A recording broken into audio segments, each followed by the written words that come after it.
There is one thing we need to do first, Philip. Do you know what that is? No, it's been so long since we've done this. What do we have to do first, Dwayne? We need to jump down the rabbit hole. Here we go.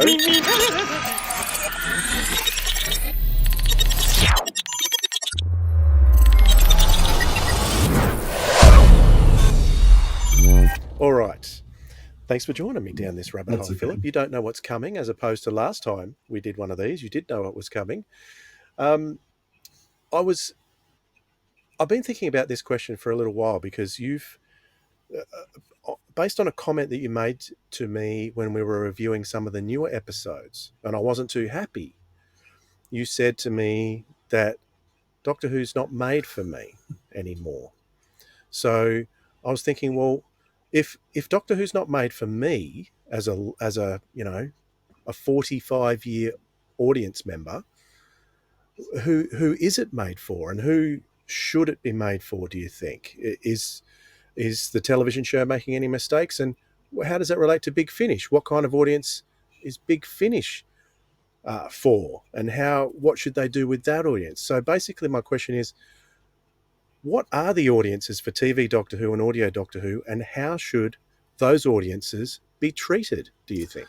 Okay, so TV Doctor Who, I think the audience now is the 12 to 18-year-old is kind of the key audience, but accessible to all people. So I think Russell T Davis would say, and I think it's always been said, it's a family show. But in terms of the target, it would have used to probably been boys, 12 to 16, 12 to 17. I think now they'd say it's boys and girls in that sort of age group, and they've done things to make it equally accessible, I think, to both genders. Um, and so that's the I think that's the target audience is for that group there, but it's supposed to be accessible to everyone.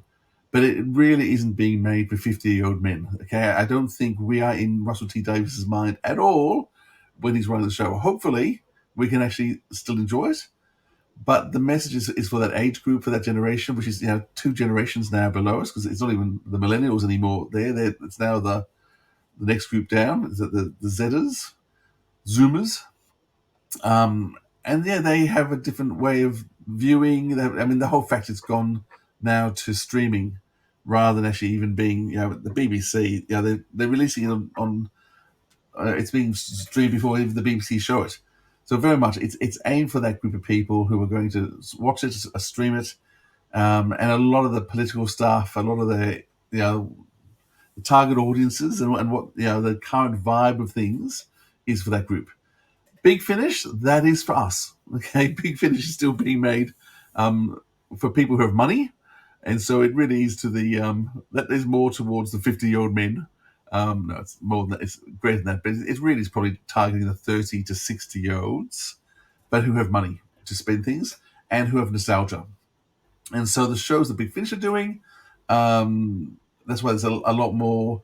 I mean, I think they do experiment more as well, but it's certainly aimed for adults, not children, and it's got a lot more touches of old and stuff in it that people are going to know. I mean, the show we're going to review today, the double one, we know it's Autumn's because there's Autumn's the cover, but there were so many things that weren't told to you about it, but you just knew there's noises and sound effects and music cues which just for us evoke.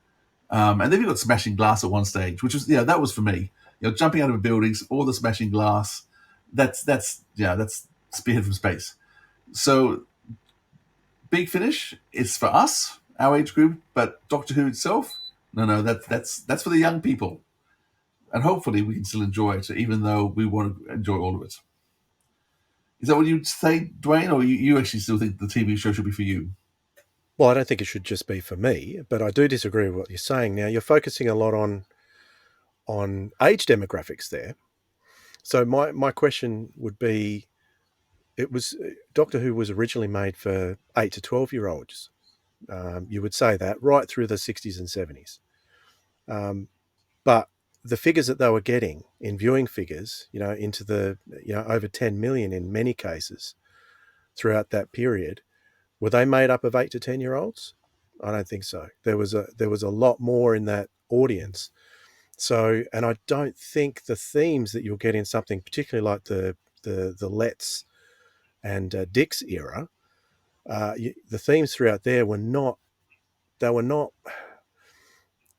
dumbing it down for the kiddies, so to speak. So they were making it for a general family audience. They were making it so that everyone could, like you said, it's accessible for everyone, but they weren't just focusing on the kiddies. They were taking it seriously. I don't think focusing on a certain demographic is taking Doctor Who seriously. I don't think classically that was how it was ever made. Perhaps maybe in the mid 80s it was not taken so seriously. I haven't really thought too much about that era, but my eras that I'm thinking of are the 60s and 70s mainly. When I think about those audiences, when it was in its peak originally.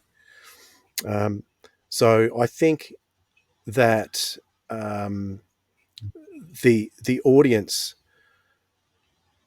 should be taken seriously as a whole, not just a certain area and not just a certain showrunner's point of view. And what was great about Dix and Letts in particular was that those two guys were very politically opposite. So not that was their focus in the show, but I think that put a lot of balance in the show, particularly during that time. And I think that's very important. So I think that the TV show is a show that should be accessible to everybody, not just, and it should be aimed at everybody. So that's my thoughts on that. As far as Big Finish goes, Now, I will disagree with you because the original show wasn't aimed at everybody. It was aimed at children that adults could sit and enjoy. An adult would not choose to go and sit down and watch Doctor Who. It wasn't made for adults to go and sit down and watch if they didn't have children. They sat there and watched it because their children were watching it, but they wouldn't have gone and watched it otherwise. And as much as a good kids film will always have humor and levels for the adults that are there to recognize the fact that they're there, and have messages that are there for older. It still has to be aimed for a particular audience. It has to be aimed at the youngest audience who are going to be able to sit there if the adults aren't there. And so, as much as maybe when Doctor Who started, maybe 8-year-olds, but by the time that we got to the Hinchcliffe area, it wasn't appropriate for 8-year-olds to be sitting and watching by themselves. That really was being aimed now for 12, 14, 16, because it was getting so scary. So I know you can't aim for everybody. You have to aim for a particular audience and then make it accessible. And I think it should be accessible for all. But I do think that you still have to say this is the target group that you're going for. And Doctor Who the target has always been the young adult, not the young adult, the child or the teenager, being accessible for all after that. So, but I mean, we can disagree with that. But I think you're thinking that it's not. Yeah, I think they're making it now for that's the same age group they've always made it for. It's just that there's things happening there that's as an older man, they're not quite for you. the reason I brought that up is I've been thinking about companies and how they treat their audience, entertainment companies. And a couple of years ago, I'm going to blame my wife. She's listening to me, so I'm going to blame her for this. But a couple of years ago, she wanted to watch a certain show, which was on Binge, and at the same time, Binge started showing WWE. Now, I was a pro wrestling fan years and years and years ago in the 90s when it was huge, late 90s, and I'd stopped watching in the early 2000s, kind of lost interest. But then I saw it on Binge and started getting a bit more of an interest again. And because what used to appeal to me about the wrestling and still does is the storytelling that they can get into it. And the storytelling I'd heard had gone pretty bad, but in the last couple of years, it's become very, very good. And recently there was a particular story of I don't know how much you know about pro wrestling, Philip. Do you know about heels and baby faces? How No, that works? no, no idea. No. So in pro wrestling, you've got the good guys and you've got the bad guys. So, and it all comes down to the crowds. So the crowds want them to cheer the good guys, boo the bad guys, and that gets the crowd engaged, and that sells them tickets because the crowd gets involved and they have a lot of fun. But there's stories that go along with it. So there has been over the last couple of years, there's been one character that the crowds have been wanted to win this wrestling championship for the last 2 years. And they thought he was going to get it last year. Didn't happen. Everyone was unhappy, but the fans all sort of got over it. And it came to this year, and it was sort of indicated that he wasn't going to get a shot at the championship again. But the crowds went absolutely nuts. It went insane. It went on social media. There was a huge uproar because it looked like the match wasn't going to happen. Now, I don't know whether this was designed by the company to go that way, but it certainly didn't seem that way. So the company came and turned around and changed their plans. And in the end, the good guy won the championship and everyone was happy, and everyone's still very happy. So that to me was an example of a company listening to their audience. Whether they were just playing the audience and getting that, it's quite possible, very, very possible. But like I said, I don't know for sure. That's the part of pro wrestling, which is great. You don't know what's real and what's not. There's always a blurred line between. But it certainly seems like at the moment, whereas before, I don't know if you've heard of the controversy that's been in about Vince McMahon. He's been kicked out of the thing. He brought the place up from nothing, and now he's been kicked out of it because of his behaviour. But now he's gone. It's turned around, and they're starting to listen. When he was around, he used to do whatever he wanted. He doubled down on things. He did things that the fans hated. People started not going to shows. They started losing money. Now it's turned around because the company started listening to their audience, listening to the fans, and now it's like more popular than it's ever been, and everyone's having a great time. So I raised that up because I think that's a good example of a company, an entertainment company, listening to its audience. I see so many companies just doubling down with what they want to do, hearing bad reviews from fans who are unhappy, particularly of well-established franchises like Doctor Who. People voice their concerns about it, and they're not listened to. The people in charge double down.